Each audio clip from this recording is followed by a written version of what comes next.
In today's video, I'm going to teach you how to invite a collaborator to your Wix website. This process is straightforward and will allow you to share access to your site with others, giving them the ability to work alongside you on your project.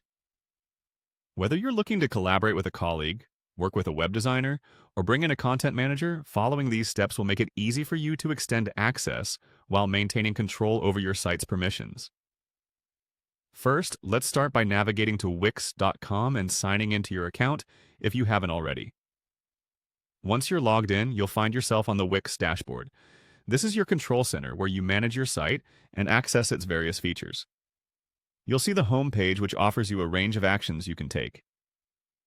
To get started with inviting a collaborator, you need to locate and click on the Site Actions drop-down menu. This menu is crucial as it hosts several important options for managing your site, including the one we need today.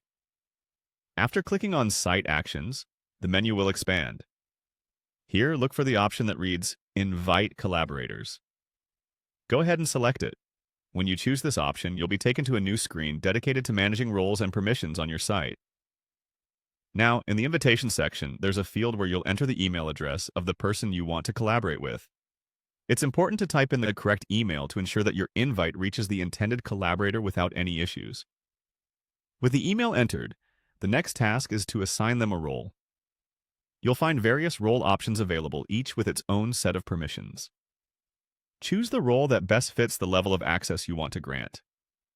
For example, you might give design permissions to a web designer or editor access to a content manager.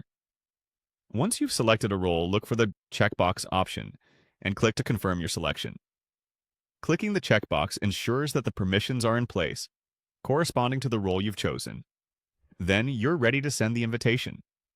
Simply click on Send Invite. This action will prompt the system to notify the collaborator via the email you provided. Additionally, Wix offers you a chance to specify who the invite is for, which might be another individual or a business. The choice here can provide clarity to the recipient about the nature of their involvement. Once you've made these selections, all that's left is clicking on Done to wrap up the invitation process. And there you have it. By following these steps, you've successfully invited a collaborator to your Wix site, allowing them to join you in building and managing your web presence. Whether you're expanding your team or seeking expert assistance, inviting collaborators can be a great way to enhance your site's development.